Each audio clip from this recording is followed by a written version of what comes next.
RJD supremo Lalu Prasad Yadav Bihar में सिर्फ सामाजिक न्याय के प्रणेता के तौर पर ही नहीं जाने जाते।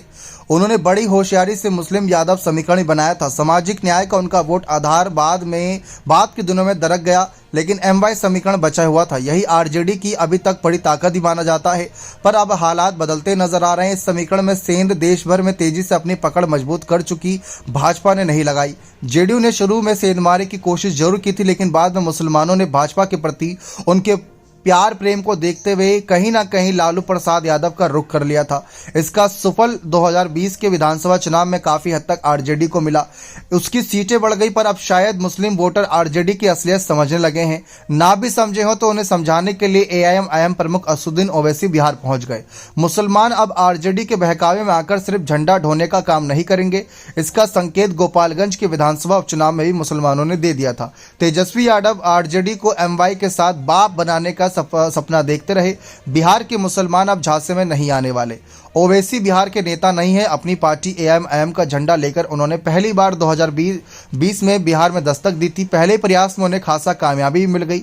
उनकी पार्टी के 5 लोग विधायक बनकर विधानसभा पहुंचे। ये अलग बात है कि आरजेडी ने उनके 4 विधायकों को तोड़कर अपने साथ कर लिया।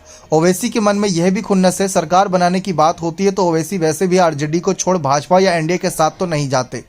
चोट खाए सांप की तरह आरजेडी के प्रति अब ओवैसी अधिक आक्रामक हो गए। उन्होंने सीमांचल में ट्रेलर तो दिखाया ही था, अब राज्य भर में अपना जलवा दिखाना चाहते हैं। उनके लिए लोकसभा का चुनाव सिंबॉलिक है, असल खेल वे विधानसभा चुनाव में करना चाहते हैं। सीमांचल की 4 सीटों पर लोकसभा चुनाव में वे अपना प्रत्याशी उतारने की तैयारी में है। सीमांचल में उनके दौरे भी होते रहते। कुछ ही दिन पहले वे सीमांचल में आए थे। अपनी सभाओं में ओवैसी सीधा सवाल लोगों से करते हैं कि मुसलमानों को वोट पाने के लिए आरजेडी एमवाई समीकरण की बात करता है, पर क्या कभी मुसलमानों की मसाइल हल करने के लिए आरजेडी ने कभी कोशिश की? उनके सवाल में यह संदेश भी अंतर्निहित होता है कि अब मुसलमान आरजेडी का मोह त्यागे। गोपालगंज विधानसभा सीट के लिए 2022 में उपचुनाव हुआ तो दूसरी दफा ओवैसी का जलवा दिखा। उनकी पार्टी का उम्मीदवार जीत तो नहीं पाया, लेकिन आरजेडी प्रत्याशी के हार का कारण जोर बन गया। भाजपा उम्मीदवार को 70,000 वोट मिले, जबकि आरजेडी प्रत्याशी को 68,000। जीत हार का फर्क महज 1,794 वोटों का रहा।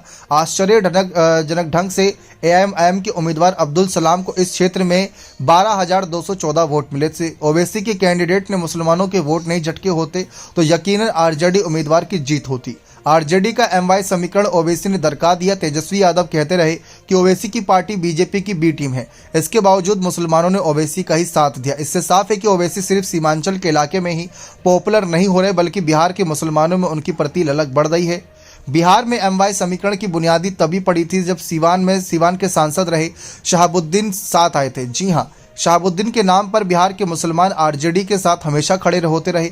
पर कोरोना काल में शहाबुद्दीन की जब निधन हुई तो दिल्ली में रहकर भी तेजस्वी यादव उनके अंतिम संस्कार में नहीं पहुंचे। बाद में भी वे शहाबुद्दीन के परिवार से दूरी ही बनाए रहे। यह नज़ारा 3 दिन पहले भी देखने को मिला, जब तेजस्वी यादव जन विश्वास यात्रा के क्रम में सीवान पहुंचे। उनके मंच पर शहाबुद्दीन की पत्नी हिना शहाब दिखी और उनके बेटे ओसामा का कहीं अता पता था। आज भी शहाबुद्दीन परिवार के प्रति मुसलमानों में आदर का भाव है। शहाबुद्दीन के परिवार को आरजेडी ने या तो आमंत्रित नहीं किया या परिवार ने जानबूझकर उनकी उपेक्षा गोपालगंज में आरजेडी प्रत्याशी के हार के पीछे शहाबुद्दीन परिवार की उपेक्षा के कारण बताई जाती है। शहाबुद्दीन की पत्नी हिना शहाब ने चुनाव लड़ने से मना कर दिया। आरजेडी से उनकी नाराजगी मुसलमानों में उनकी काफी लोकप्रियता रही। उनका साथ पाने के लिए लोजपा रामविलास के अध्यक्ष चिराग पासवान उनसे मिलते रहे। हालांकि एनडीए का सहयोगी होने कारण शहाबुद्दीन के परिवार से किसी का उनकी पार्टी के टिकट पर चुनाव लड़ना संभव नहीं। ऐसे में एक चर्चा यह है कि शहाबुद्दीन के बेटे ओसामा एआईएम के टिकट पर सीवान से चुनाव लड़ सकते हैं।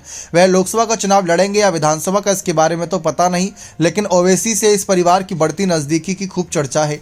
गोपालगंज उपचुनाव में जिस तरह ओवैसी के उम्मीदवार की मदद की बात शहाबुद्दीन के परिवार के बारे में कही जाती है, उसे देखते हुए असंभव भी नहीं लगता।